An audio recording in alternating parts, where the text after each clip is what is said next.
Bonjour à tous, c'est Claire, bienvenue dans cette vidéo de bilan de 2019. Je pense que je vais la faire en plusieurs vidéos, sinon je vais jamais réussir à la mettre sur YouTube. Et donc on va commencer par les tarots que j'ai utilisés en 2019. Alors en 2019, je suis allée en Égypte, en voyage, un peu en routard. Ça m'a permis de découvrir, de redécouvrir l'Égypte, parce que j'y étais allée il y a plus de 20 ans déjà. C'est un voyage qui m'a énormément marqué, qui m'a profondément touchée, notamment sur l'état du pays égyptien et le contraste qu'il y a entre la grande pauvreté, la grande misère dans ce pays la grandeur en fait des pyramides et du passé du pays. Donc en janvier, j'ai pas mal bossé avec le Journey into Egypt de Julia Kuchia-Watts, qui est un tarot qui est magnifique. Alors je ne l'avais pas emmené en Égypte, mais c'est un tarot que j'avais acheté aussi en application. Donc c'est un tarot que j'ai toujours avec moi et avec lequel je fais pas mal de tirages quand j'ai pas mes cartes. Voilà, il est vraiment magnifique. J'ai aussi acheté l'année dernière l'Ancestral Pass Tarot, sachant que la qualité des cartes c'est complètement différent, on a un traité mat des cartes. Alors d'habitude je dis que je préfère le mat. En fait, pour ces jeux-là, je préfère largement le brillant. Puis en plus, j'ai eu plein de défauts sur les cartes. Donc celui-là, je ne l'ai pas trop utilisé, mais Journey into Egypt, c'est vraiment un tarot que j'ai beaucoup utilisé et puis que je trouve touchant, que je trouve inspirant. Je vais vous montrer la grande prêtresse parce qu'elle a vraiment quelque chose d'incroyable. Regardez comme elle est belle. Donc on a Nout. C'est magnifique.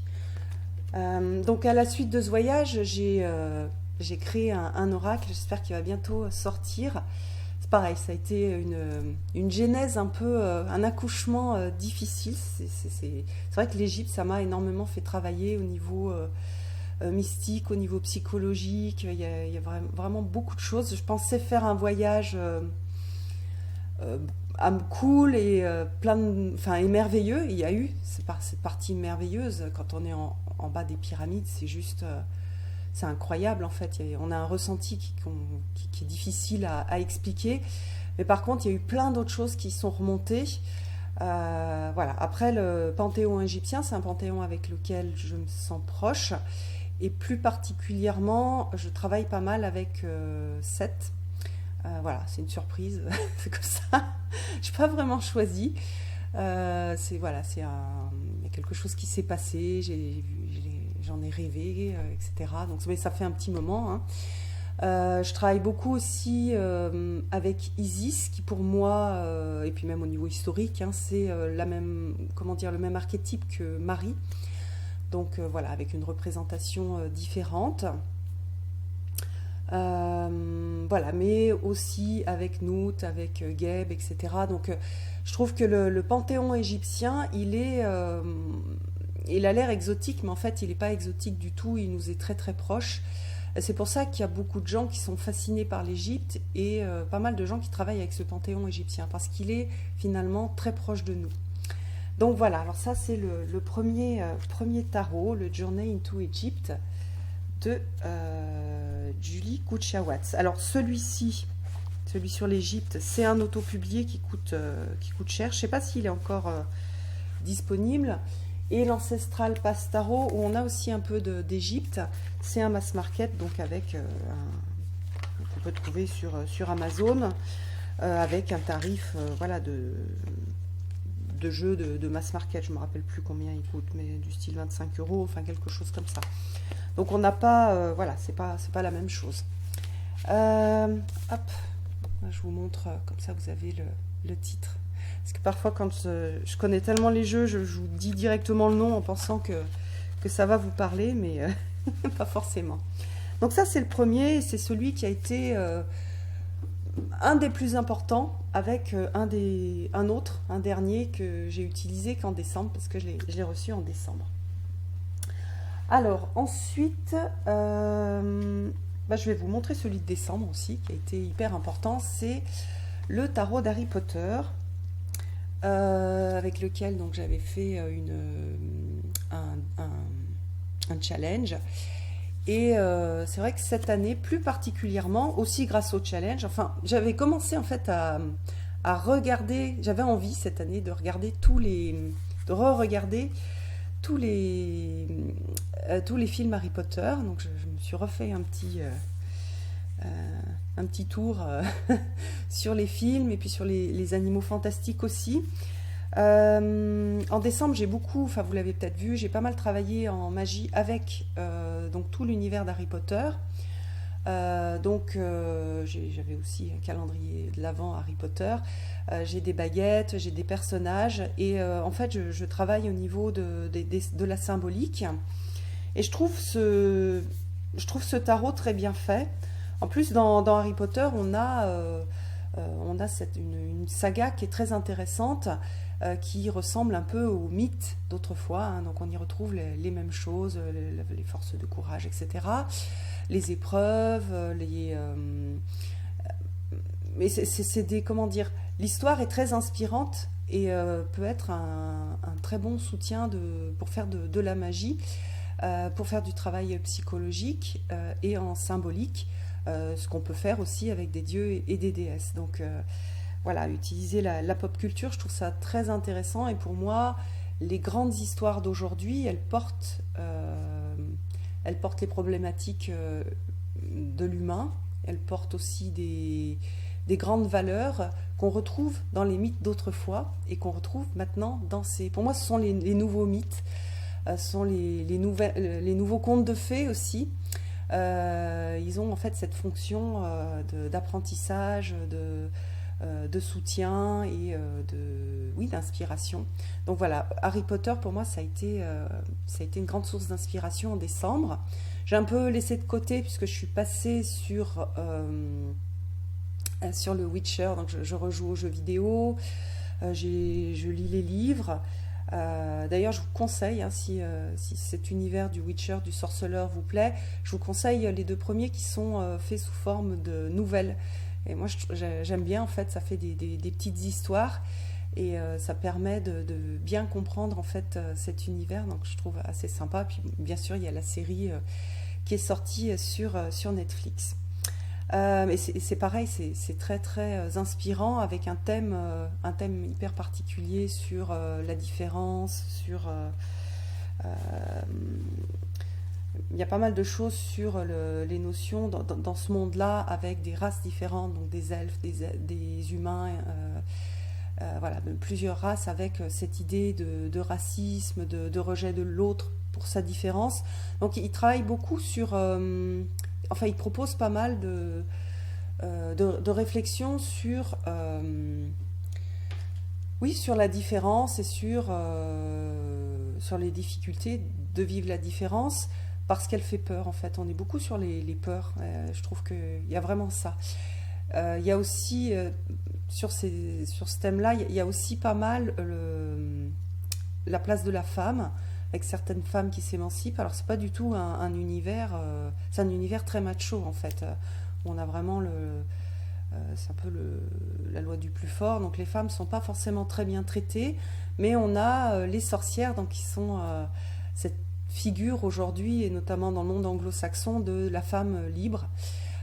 Donc voilà, on a ces personnages assez forts de femmes qui sont aussi super intéressants. Donc voilà, c'était une parenthèse sur le Witcher. Et si vous avez envie de vous plonger dans ces histoires ou d'essayer de voir si ça vous plaît, je vous conseille donc de prendre par exemple le tome 1, le premier qui a été écrit, parce qu'en fait selon comment c'est... Disons qu'il y a les 2 tomes de nouvelles et après il y a une histoire sur les tomes suivants.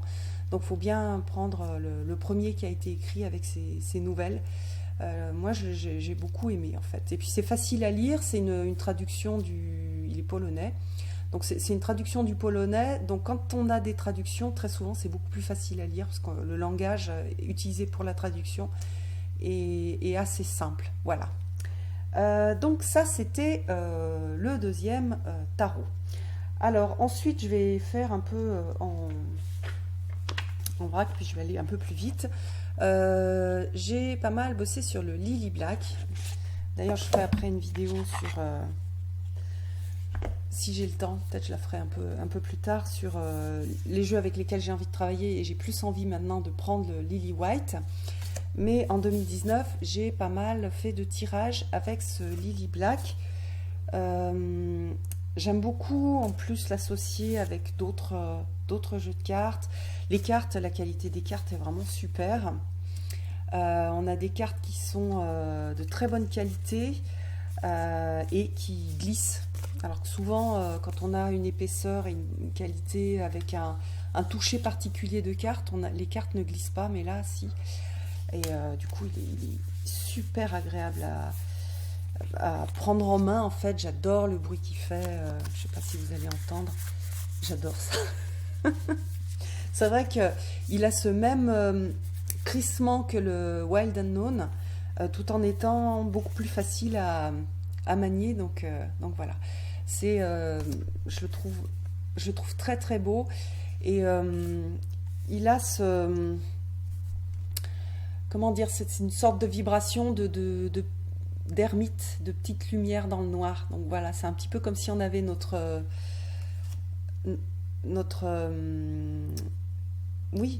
petite lampe d'ermite et qu'on éclairait. Donc il est bien pour faire un travail introspectif, et même pour les gens qui travaillent qui aiment bien travailler dans des univers sombres en magie, du coup il est bien aussi. Et puis il a un univers naturel aussi, donc voilà, qui s'y prête bien. Donc le Lily Black que j'aime beaucoup, sachant que je pense l'année prochaine je vais plus utiliser le white. Hop, voilà pour le Lily Black. Ensuite, alors il y a une période, après je l'ai moins utilisé, où j'ai utilisé pas mal le Story Medicine Tarot. Je pense que je vais le reprendre aussi, je l'avais ressorti, là il est sur mon hôtel. C'est un jeu auto-publié aussi qui est assez onéreux. Je lui ai fait une petite boîte, mais qui travaille avec... donc à partir d'histoires, c'est-à-dire qu'on a pour chaque suite, on a une histoire différente. On a aussi donc chaque carte qui est liée à l'histoire, et on a des personnages. On a tout un travail, voilà, aussi avec des personnages féminins, enfin le même personnage féminin, avec des représentations que moi je trouve super inspirantes, et en tant que femme. Qui a plus aussi 20 ans, je trouve qu'il est... j'arrive mieux à me reconnaître en fait dans ces personnages imparfaits et nus. Donc il y a vraiment une idée de mise à nu, et il y a une proposition aussi, je ne sais pas si vous avez vu, si vous parlez anglais, je vous invite à regarder sur la chaîne de Tarot Map. L'artiste l'auteur a été interviewé par Cassia, et il y a un travail en fait sur le féminin qui est super intéressant, voilà, et que j'aime beaucoup, et que je trouve très inspirant. Hop. Je me suis rendu compte que j'avais pas mal de jeux sur le féminin, donc je vous en présenterai pas mal, et c'est vrai que j'ai pas mal de jeux sur le féminin. Il y en a un peu onéreux, enfin pas mal onéreux comme celui-ci, qu'on trouve aussi sur Little Red Tarot, pour pas avoir, enfin c'est plus simple au niveau de la douane, même si avec le Brexit je sais pas trop comment ça va se passer, mais bon, voilà, il y a moins de risques quand même d'avoir des soucis avec la douane. Donc j'en ai pas mal onéreux, mais j'en ai des qui sont beaucoup moins... il y a même des mass market que je ne vais pas forcément montrer, mais voilà, il y a pas mal de choses aussi en français qui sont sorties sur le féminin. Donc voilà. Alors, revenons à nos moutons. Vous avez dû voir, si vous suivez par exemple mon Instagram, que j'ai pas mal travaillé en fin d'année, puis même aussi au milieu d'année, avec les tarots de Jean Bochart, qui est un vieux monsieur franc-maçon et je pense un petit peu alchimiste aussi, qui a fait donc le tarot des alchimistes. Ça, c'est un mass market qui a été publié chez Vega, je crois. Oui. Et donc, on a tout un univers et tout un travail à partir de l'alchimie. J'adore les majeurs, j'aime moins les mineurs, mais du coup, elles sont quand même inspirantes parce que elles sont hyper liées à la structure enfin, aux chiffres. Donc voilà, là c'est le 9. Je vais mélanger le 9 et l'air. Et qu'est-ce que ça signifie? Voilà, je vais travailler là-dessus. Donc j'aime bien aussi. J'aime beaucoup le livre. En fait, il est vraiment très chouette. Hein. Il explique pas mal de choses. C'est vraiment un... J'ai vu s'il a aussi un site où il note des trucs. Je trouve que c'est vraiment un monsieur fascinant. Donc il a le tarot maçonnique et puis je vous ai pas encore fait la review, mais il a écrit un livre qui est juste génial. Zut, je l'ai un petit peu griffé. C'est la voie de l'initiation, donc avec le chemin en fait maçonnique qui est expliqué, mais enfin même si on n'est pas franc-maçon. C'est je trouve quelque chose qui est super inspirant et que j'aime beaucoup. En plus, j'adore ces peintures. Elles sont tellement belles. Voilà. Donc ça, c'est vraiment un beau livre. Si ça vous plaît, si vous aimez ce que fait Jean Bochart, franchement, je vous recommande ce livre. Il est magnifique. Donc voilà. Donc Jean Bochart, le tarot des alchimistes. Hop, je vais ranger directement comme ça. Plus de moins à ranger tout à l'heure. Autre jeu qui est un jeu auto-publié, c'est le El Goliath Tarot. Alors je vous le montre assez souvent parce que c'est un jeu que j'utilise pas mal. J'aime bien l'énergie qui a été mise dedans. Il y a quelque chose de très un peu à l'image de son créateur. Donc c'est assez viscéral. Oui, c'est viscéral. Donc il y a une très grande proximité avec la nature, un travail de l'ombre en fait qui est fait, pas du tout je veux dire, il est malgré la façon dont il se présente, c'est quelqu'un voilà, qui est quand même qui partage pas mal de choses, donc on est sur un petit peu un travail de guerrier de la lumière, mais dans l'ombre en fait, donc dans les tréfonds de l'inconscient, dans les tréfonds de la terre. Donc il y a un petit peu les deux. Il y a le côté de l'inconscient, il y a le côté des émotions, et puis il y a le côté très très naturel, très... quand je sors ce jeu, j'ai presque l'impression que ça sent le terreau, ça sent la terre mouillée, ça sent... oui, la terre mouillée après la pluie. Donc on a vraiment ce lien avec la nature qui est super fort et que je trouve vraiment génial. Et j'aime beaucoup. Voilà. Puis j'aime beaucoup le personnage, je le trouve, enfin le créateur, je le trouve très touchant. C'est un jeune homme enfin jeune homme, je sais pas quel âge il a, peut-être 30 ans, mais voilà, c'est quelqu'un qui est très touchant. Alors vous pouvez prendre celui-là qui est la version avec des très grandes cartes. Je sais qu'il est en train de préparer une version avec des cartes plus petites. Donc déjà, ça fera peut-être un coffret un peu moins cher. Et puis, il sera plus facile à brasser. Là, c'est vrai que souvent, je tire une carte, maxi 3 cartes, mais pas plus, parce que sinon il y en a, enfin, ça prend trop de place. Et puis, de toute façon, il y a une grande puissance dans les cartes. Si vous faites un tirage avec 12 cartes, en fait, vous êtes submergé par l'énergie du jeu et on passe à côté du message. Voilà. Il n'y a pas besoin de beaucoup de cartes pour avoir des messages assez puissants avec ce jeu-là. Voilà, le jeu de El Goliath. En fin d'année, j'ai reçu Histoire de sorcière des éditions Alliance Magique. Du coup, comme c'était en fin d'année, je l'ai moins utilisé, surtout que j'ai pas mal utilisé celui de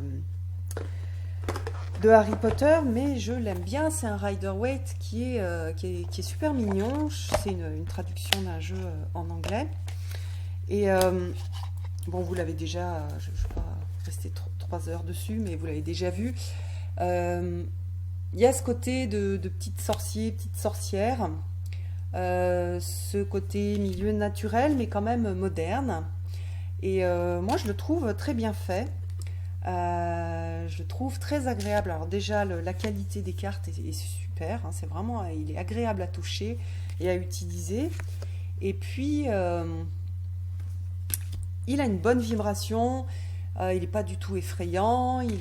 C'est un bon compagnon. Ça pourrait être presque un doudou deck, sachant qu'on a, voilà,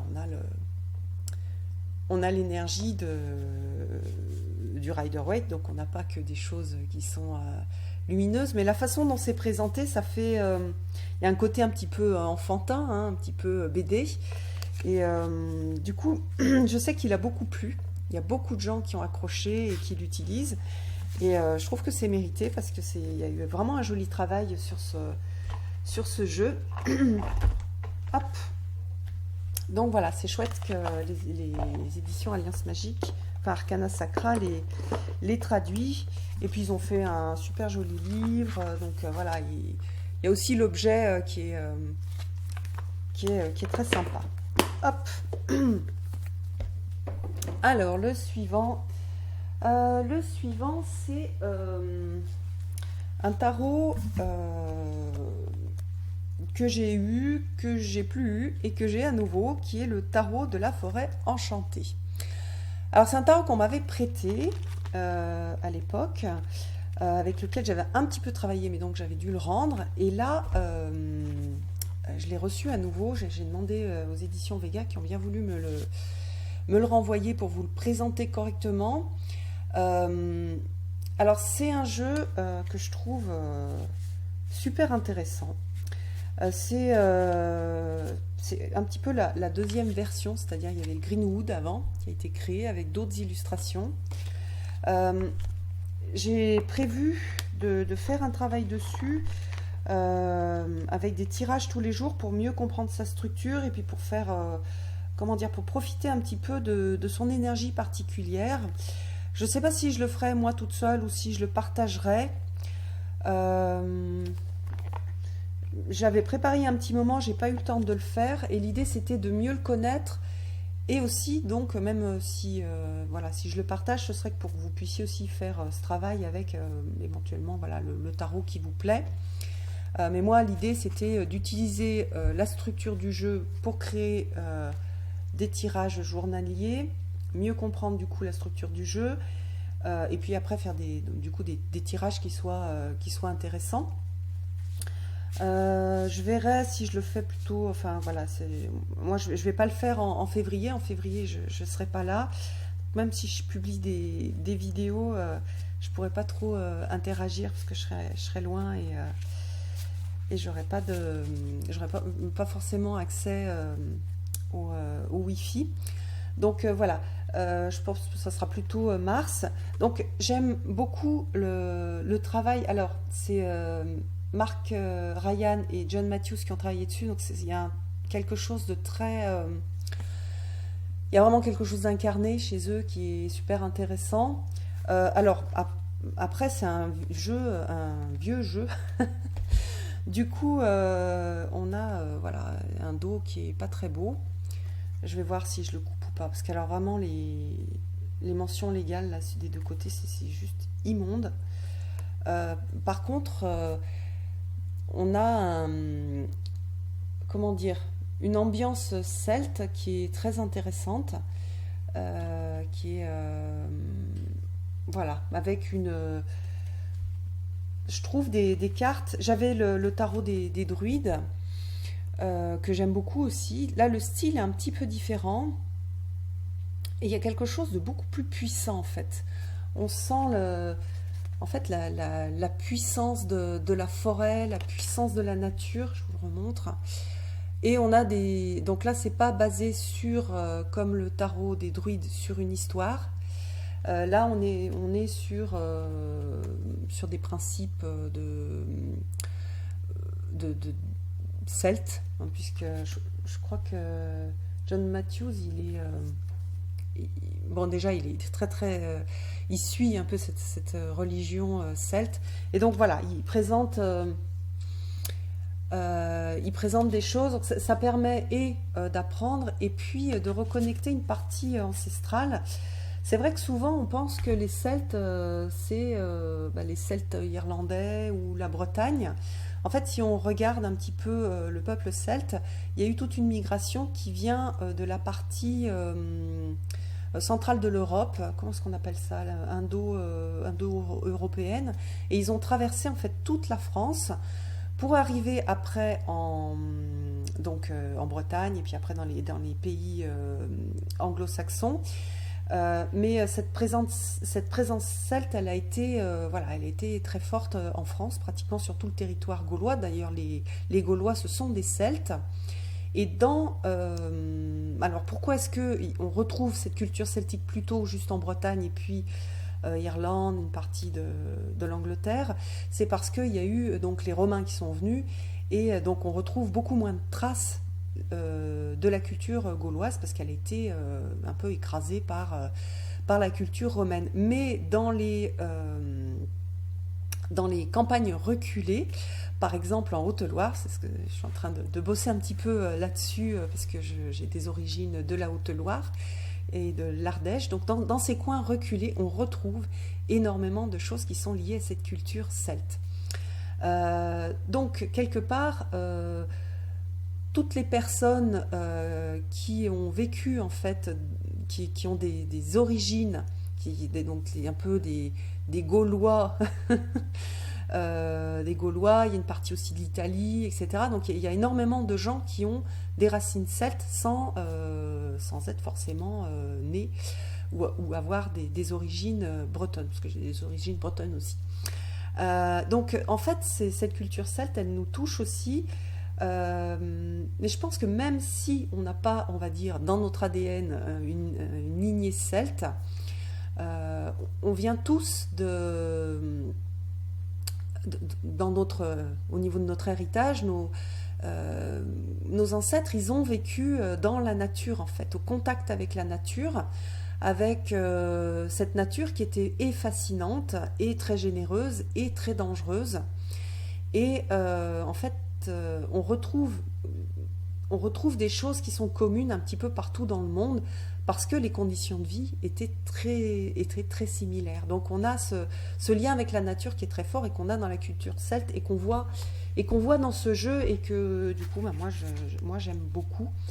Voilà, donc c'est un jeu avec lequel je vais plus travailler, où je vais retravailler en fait en 2020 et avec lequel j'ai aussi fait pas mal de choses, plus de l'étude de livres et de ce livre-là et des cartes que des tirages. Donc je pense que je ferai plutôt des tirages cette année maintenant que je l'ai un peu mieux compris. Mais j'ai quand même besoin de plus l'utiliser pour me lier de façon plus forte avec lui. Alors, moi je suis très sensible au toucher, donc j'aime pas trop le carton et le dos. Faut que je vais voir si je le découpe ou si j'essaye de le personnaliser pour que ce soit plus agréable à travailler avec. Donc voilà. Alors ensuite, j'avais retravaillé avec le tarot du funambule. Qui est sorti en français, donc ça m'a permis de retravailler avec, sachant que je l'avais en anglais, que j'avais vraiment du mal à me connecter avec. Du coup, j'avais découpé les cartes, c'est ma version anglaise que j'ai découpée. Hop, donc j'avais découpé les cartes pour avoir moins de blanc, parce que c'était trop... En fait, il est trop froid ce jeu. Et j'avais vraiment du mal à me connecter avec. Et en fait, j'ai fait des tirages assez sympas l'année dernière. En plus, j'ai offert... Enfin, on a fait un troc. Enfin, j'ai donné à une copine la version française des cartes. Puis elle est partie avec le livret en anglais, parce elle est bilingue. Et moi, je me suis gardé le livre en français, parce que je trouve c'est plus agréable, c'est plus facile pour moi. Et puis les cartes que j'avais découpées de l'autre version. Et oui, je trouve que déjà dans la version française, les cartes sont bien mieux, elles sont moins blanches, elles ont ce côté un peu avec le fait que les cartes soient un peu brillantes, il y a plus de contraste, donc je trouve plus agréable pour travailler avec. Mais je suis contente qu'il soit parti au Canada avec ma copine. Et voilà, c'est un jeu que je trouve super intéressant et avec lequel j'ai pris du plaisir à faire des nouveaux tirages, à le retrouver en fait, et à lui redonner une chance. Donc voilà, je le garde. Et en plus, c'est un peu un lien avec ma copine. Hop, je vais le remettre là. Zou. Ensuite, autre tarot qui est aussi sorti chez Vega, c'est le tarot de la magie verte. Alors en fait, j'ai certains tarots qui sont vraiment liés à des amis, et celui-là, il est lié à une autre amie avec laquelle j'ai bossé avec ce tarot. Voilà, je l'aime bien parce que il est dans ce monde un peu le monde naturel. Et puis il est super joli. Alors c'est un peu comme Histoire de sorcière où on a des personnages un peu style. Attendez, je vais vous montrer.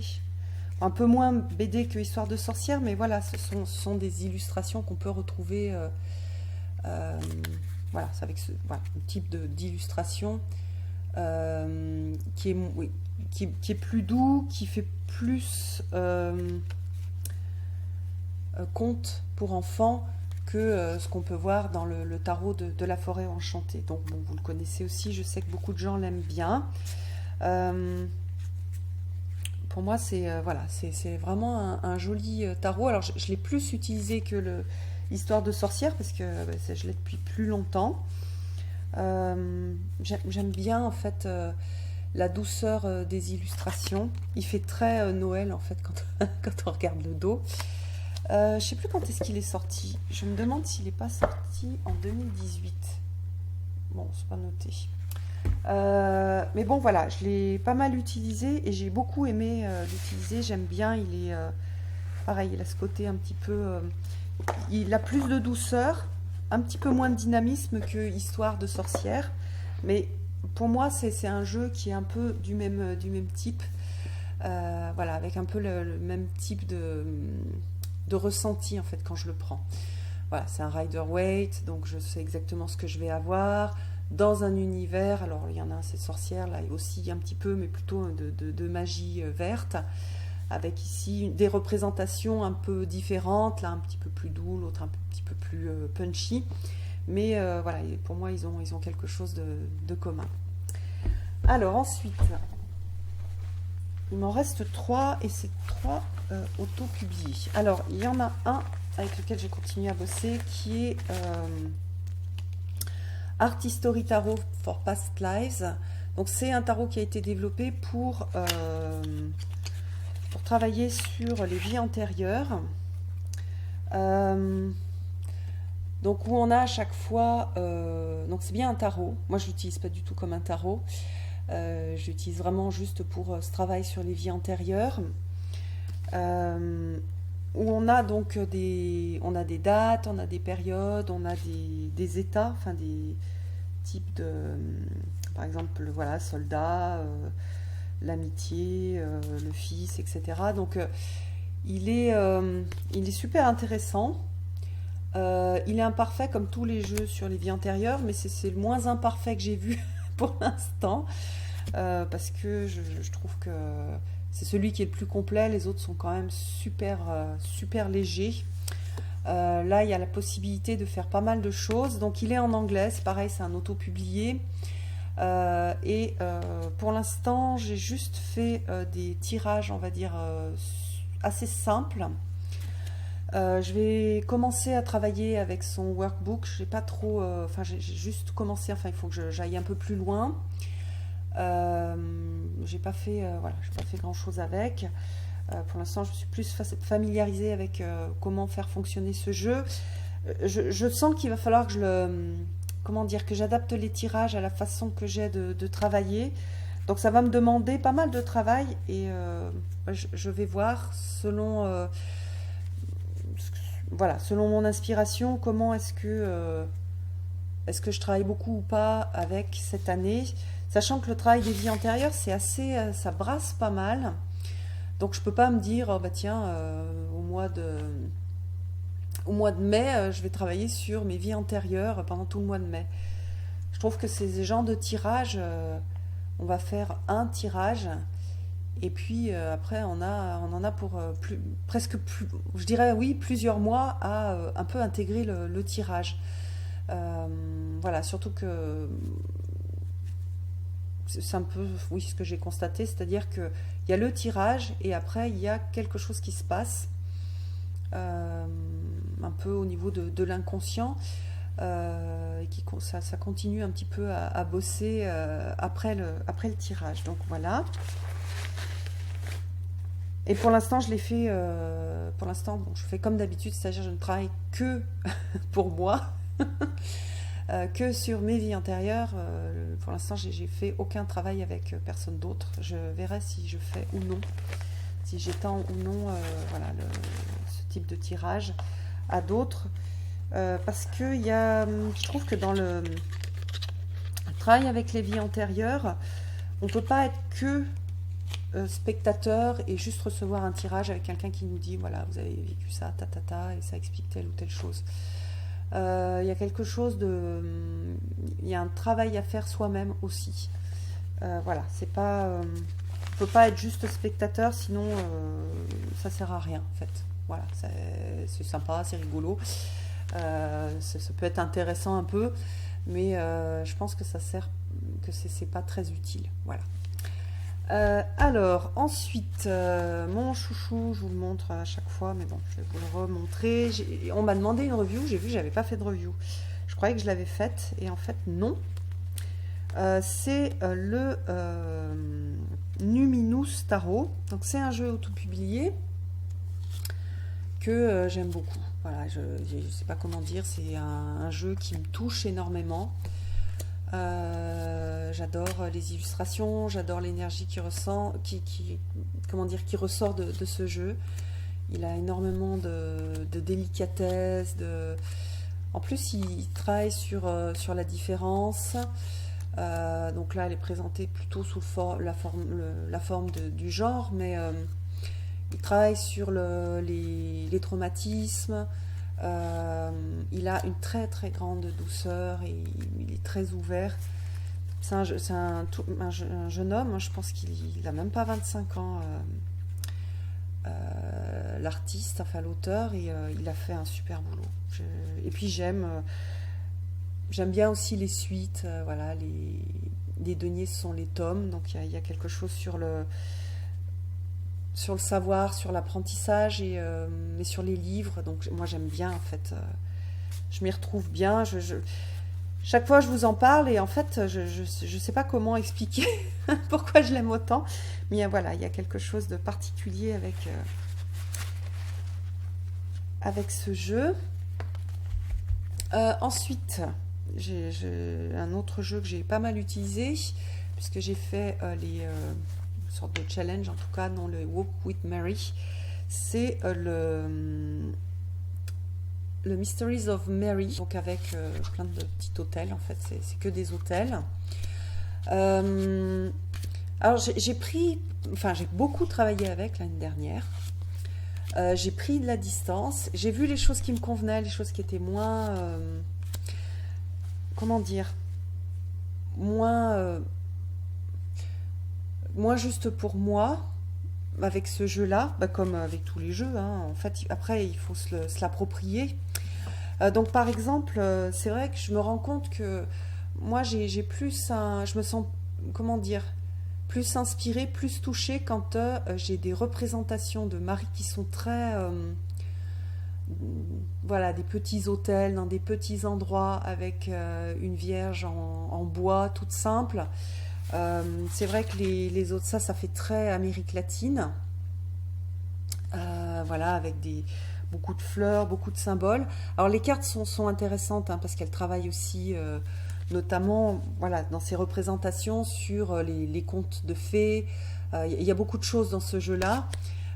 Mais dans les représentations, si je veux me centrer et travailler avec l'énergie de Marie, je vais utiliser les cartes pour avoir des indications de travail parce que le bouquin est juste génial et que c'est super inspirant que Étienne elle fait un boulot génial avec Marie.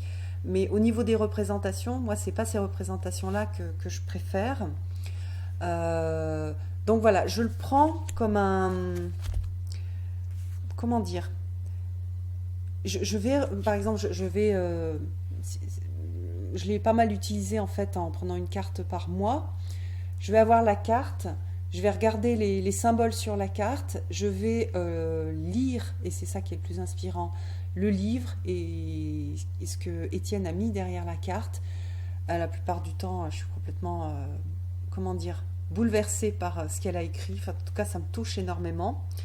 Et après, si je veux faire un travail avec Marie, si je veux prier Marie, je ne vais pas forcément utiliser ces cartes. Je vais utiliser l'oracle de Marie, hein, tout simple, qui est mon oracle. C'est l'oracle que j'utilise le plus pour faire ce travail. Ah, et puis j'ai oublié un tarot que j'ai reçu.